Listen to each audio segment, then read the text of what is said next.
Media वाले ऐसे छाप रहे हैं कि माओइस्ट बोल के एनआईए ने बोल दिया तो मीडिया वाले उसी को रिपीट करते हैं।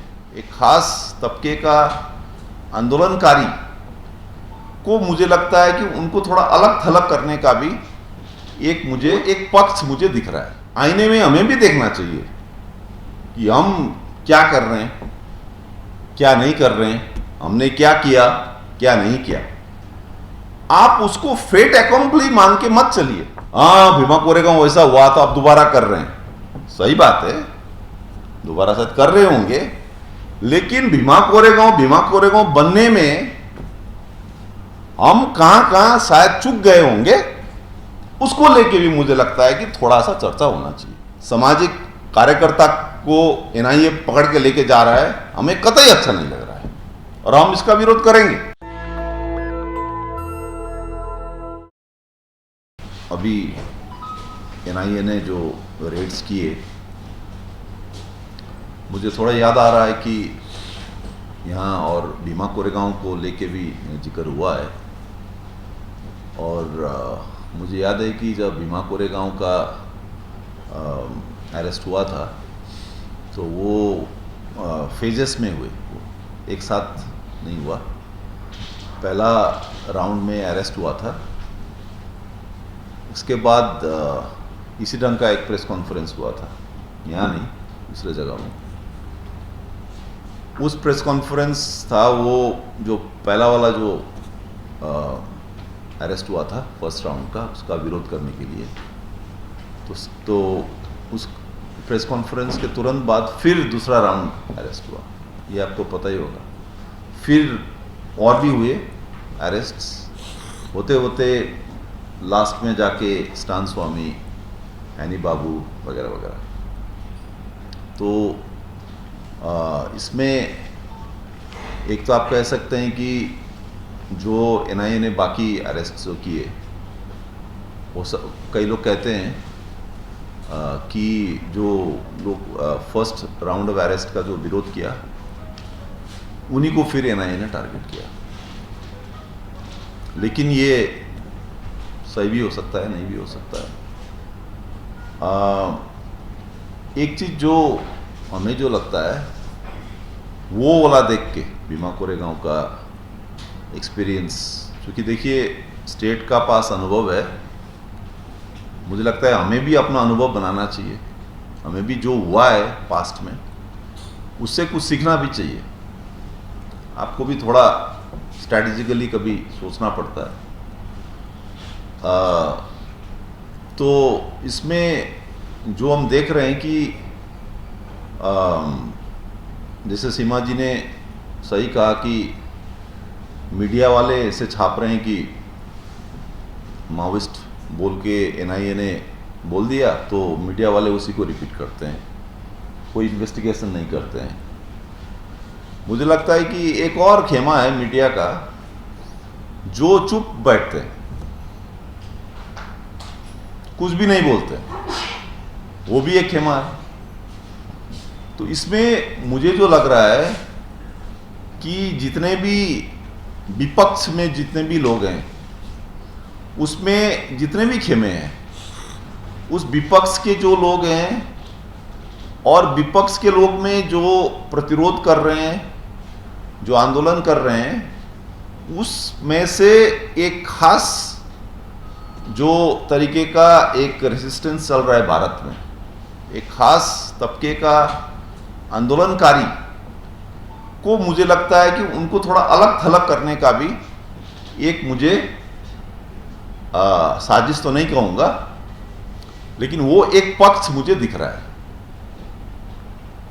और जैसे होता है ना, आपको लगता है कि आप भी उसी झुंड के पार्ट है, आप भी उसी समूह के पार्ट है, लेकिन आपको पता नहीं कि आपको हो सकता है कि वो समूह के जो वर्चस्व रखने वाले लोग, हो सकता है कि आपको वो उतना नहीं चाह रहे उस समूह के साथ जुड़ने में। तो हो सकता है कि वो वाला जो तबका है वो चुप बैठेंगे, छापेंगे ही नहीं, कवरेज ही नहीं है। भीमा कोरेगांव में कुछ इसी टाइप का हुआ था। मुझे याद है हम लोग जब सेकेंड राउंड ऑफ अरेस्ट जब हुआ था तो इतना बड़ा बवाल हो गया था देश में। उर्मिला थापड़ सुप्रीम कोर्ट गई पिटीशन लेके, आपको पता ही है। बहुत अच्छा इंटरवेंशन किया उन्होंने।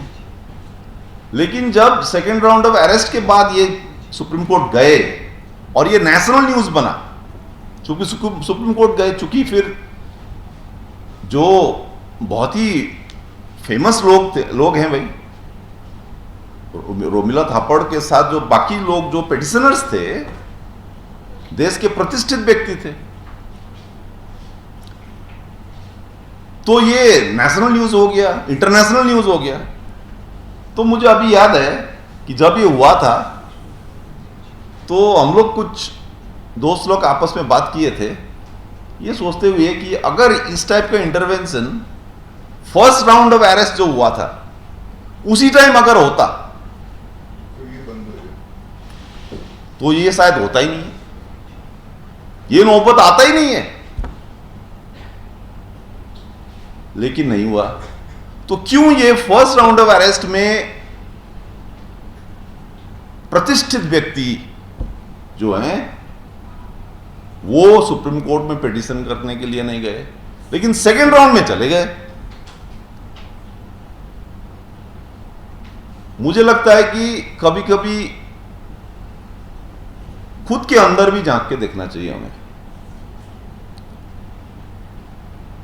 आईने में हमें भी देखना चाहिए कि हम क्या कर रहे हैं, क्या नहीं कर रहे हैं, हमने क्या किया, क्या नहीं किया। आप उसको फेट अकम्पली मान के मत चलिए। अगर आप भीमा कोरेगांव को फेट अकम्पली मानते हैं ना, भीमा कोरेगांव वैसा हुआ तो आप दोबारा कर रहे हैं, सही बात है, दोबारा शायद कर रहे होंगे। लेकिन भीमा कोरेगांव बनने में हम कहां शायद चूक गए होंगे, उसको लेके भी मुझे लगता है कि थोड़ा सा चर्चा होना चाहिए। यहां सब बुजुर्ग लोग बैठे हुए हैं, यहां सब अनुभवी लोग बैठे हैं, बुद्धिजीवी लोग बैठे हुए हैं, उनको भी ये बात पता होगा। मैं ये पब्लिक डोमेन में जो घटित हुआ उसका ही मैं जिक्र कर रहा हूं, और वो सीक्वेंस सबको पता है। तो इसलिए आज जब हम ये एक मुकाम में पहुंचे हैं, एक तरीके का क्राइसिस ऐसा लग रहा है, हमें अच्छा नहीं लग रहा है कि ऐसे सामाजिक कार्यकर्ता को एनआईए पकड़ के लेके जा रहा है, हमें कतई अच्छा नहीं लग रहा है और हम इसका विरोध करेंगे। और वो विरोध करने के लिए हम आए हैं। लेकिन ये बात हमने उस टाइम भी बोला था, और हम ये विरोध करते करते या हम विरोध करेंगे इसका हमने रेजोल्यूशन लिया था और किया भी था, करते करते भी हमसे बहुत कुछ चूक किया था। तो मुझे लगता है कि इस चीज को हमें ध्यान देना चाहिए। और जो दूसरी बात जो है वो ये कि आगामी क्या कार्यक्रम हम लोग कर सकते हैं।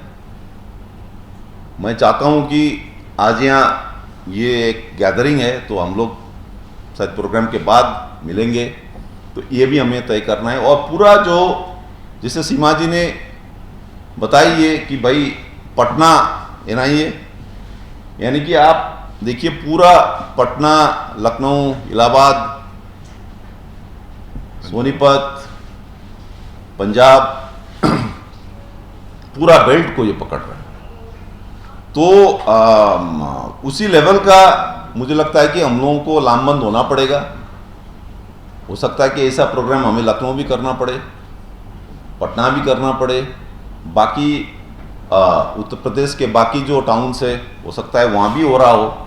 ऐसा नहीं कि सिर्फ शायद बड़े टाउन्स में ही हो रहे हैं, शायद हो सकता है कि छोटे टाउन्स में भी हो रहे हों। ये उत्तर प्रदेश में पूरा अकाउंट हमें पता नहीं है, तो उसको मुझे लगता है हमें ध्यान में रखना चाहिए। शुक्रिया। नेशनल दस्तक की आपसे गुजारिश है कि अगर इसको बचाना चाहते हैं तो नेशनल दस्तक को सब्सक्राइब करने के लिए रेड कलर के सब्सक्राइब बटन को दबाएं, फिर बेल आइकन की घंटी दबाएं। नेशनल दस्तक को बचाने के लिए बहुत ज़रूरी है कि हर खबर को शेयर करें, लाइक करें, कमेंट जरूर करें।